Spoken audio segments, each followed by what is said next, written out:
உங்க அப்பாவுக்கு வேற உடம்பு சரியில்லை, அவருக்கு வேற இரணை ஆப்ரேஷன் வேற நடந்துருக்குது. உங்க அக்காவுக்கும் கல்யாணம் பண்ணி போயிட்டா வீட்டை விட்டு. உங்க அண்ணனுக்கு 2 பேரும் கல்யாணம் பண்ணி அவங்களும் போயிட்டாங்க. இப்போ நீ மட்டும்தான் இருந்து எங்களை பார்த்துன்னு இருக்கிற. நான் ஸ்கூலுக்கு போக சொன்னா ஸ்கூலுக்கும் போக மாட்டேன்ற, குடும்ப கஷ்டத்துக்காக வேலைக்கு போறேன்ற, நான் சைக்கிள்ல போயிட்டு வர, பத்திரமா வேலைக்கு போயிட்டு வாப்பா.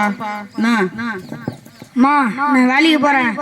5 ரூபாய் சம்பளம், 2000 ரூபாய். நீ வந்து இது 1 கிலோ அரிசி வாங்கிக்கோ. 1,000 ரூபாய்க்கு வந்து குழம்புக்கு பாத்துக்கோ. மீதி 1 ரூபாய்க்கு அதை வச்சு நீ செலவு வச்சு பாத்துக்கோ. சரியா? சரிப்பா, பார்த்து பத்திரமா போயிட்டு வாப்பா. சைக்கிள்ல போயிட்டு வரேன். சரிம்மா, நான் போயிட்டு வரேம்மா. நீங்கதான் இளையோட அம்மாவா? அவர் வேலைக்கு போகும்போது 53 மாங்காடு பஸ் கீழே விழுந்துட்டாரு. என்னப்பா சொல்ற? என்னப்பா பஸ் கீழே விழுந்துட்டானா புள்ள? ஐயோ வாப்பா போயிட்டு பார்க்கலாம். என்னப்பா ஆச்சு? வேலைக்கு போயிட்டு வர, பத்திரமா போயிட்டு வர சொன்னாப்பா. அடிபட்டு ஒண்ணு இல்ல மாமா, சும்மா பஸ் இடிச்சு சும்மா கீழே விட்டோம், அவ்வளவுதாம்மா. அப்படியாப்பா? சரி, எழுந்துருப்பா.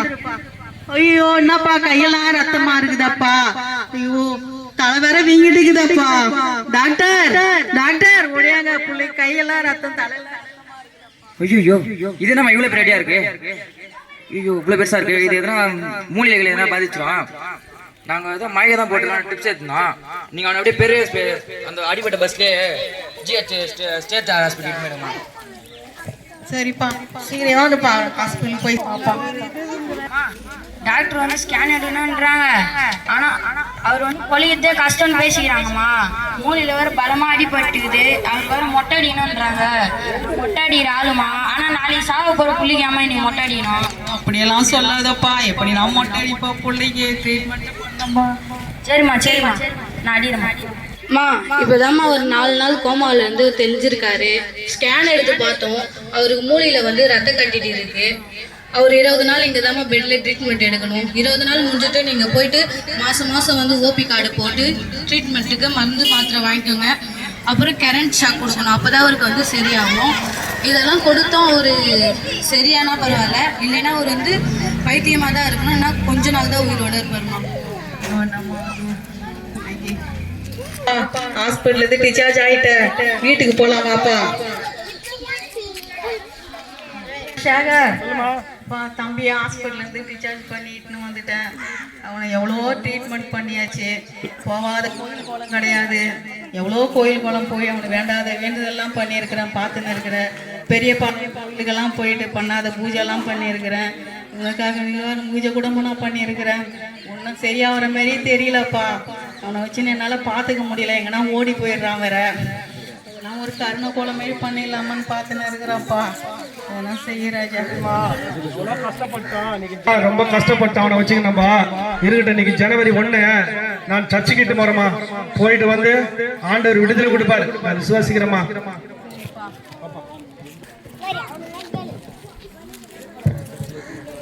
பாப்பா சர்ச்சுக்கு போலாப்பா. இங்கே உட்காருண்ணா, எங்கன்னா போயிட்டு போறேன். இங்கே உட்காரு.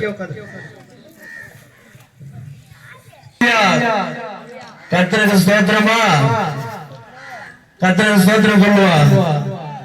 ஹல்லேலூயா ஹல்லேலூயா, கர்த்தருக்கு ஸ்தோத்திரம் சொல்லுங்கம்மா. பாலும் தேனும் ஓடுகிற தேசத்துக்கு நம்மளை கொண்டு போய் சேர்ப்பார் ஆண்டவர்.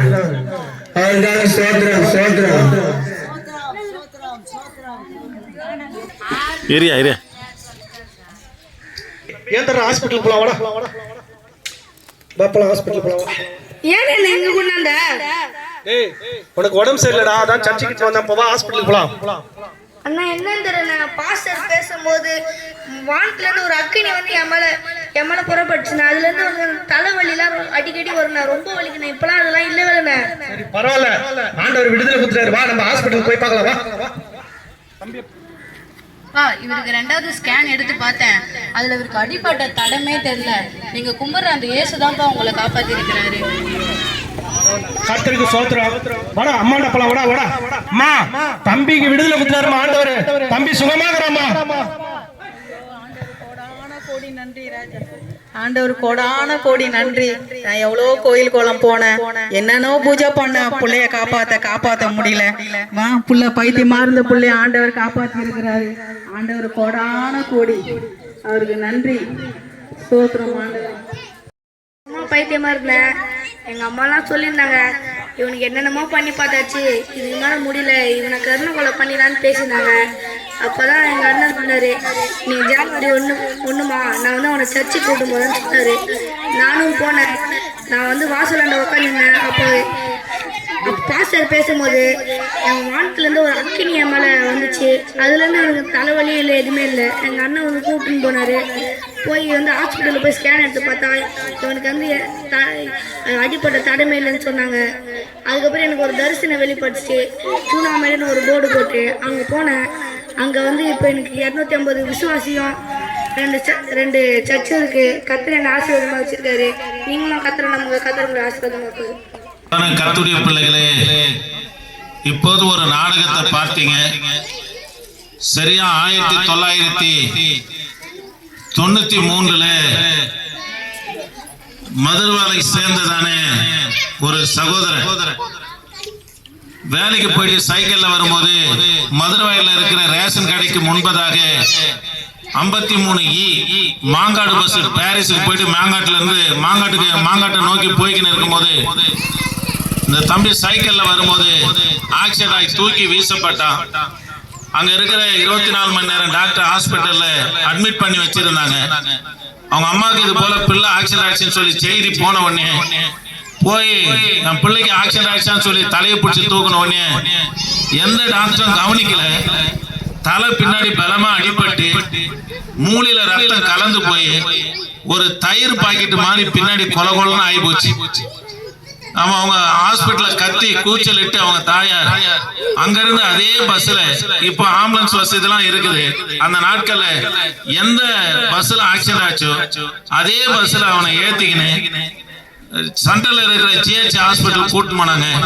ஸ்கேன் பண்றதுக்கு முன்பதாக டாக்டர் பேசிக்கிறாங்க, இந்த பையன் பிழைக்க மாட்டான், இவன் செத்துருவான் என்று சொல்லி சொன்னாங்க.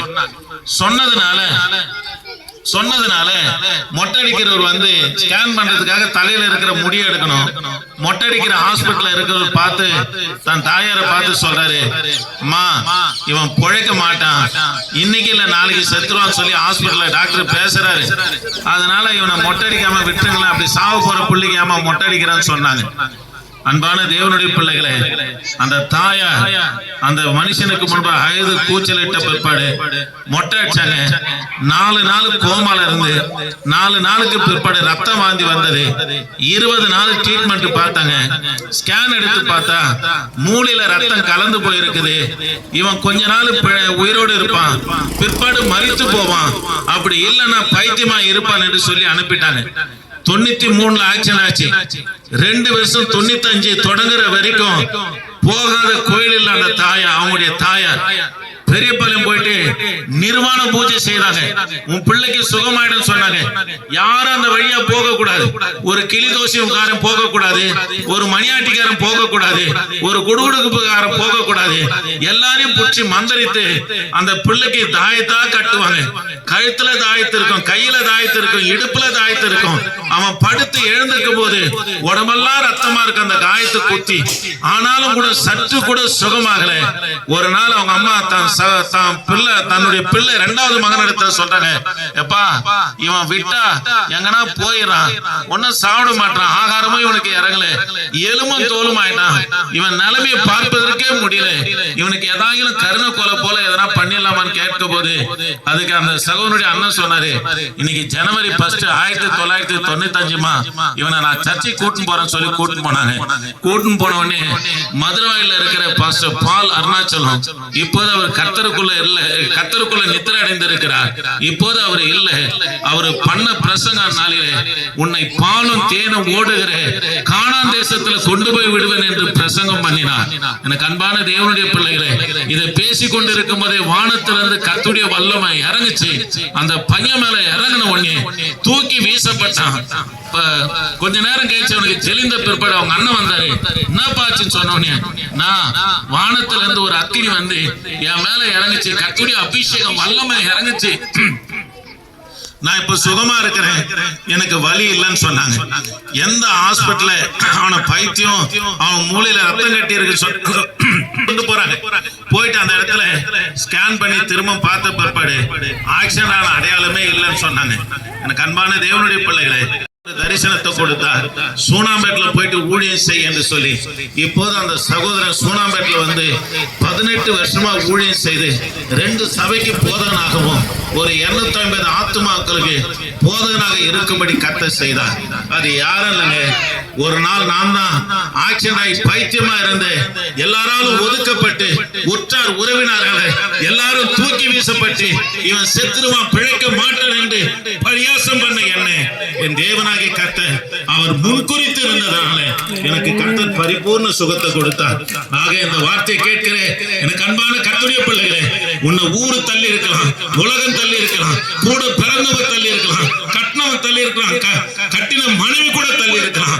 ஆனா என் ஆண்டவர் ஒருபோதும் தள்ள மாட்டாரு. அவருக்கு நீயும் நானும் வேணுங்க. அவரு நம்மளை தெரிந்து கொண்டு இருக்கிறார். நீ ஆராதிக்கணும், அவரை புகழணும், அவரை போற்றணும். நீ அவருடைய பிள்ளையா இருக்கிற காரணம் என்ன?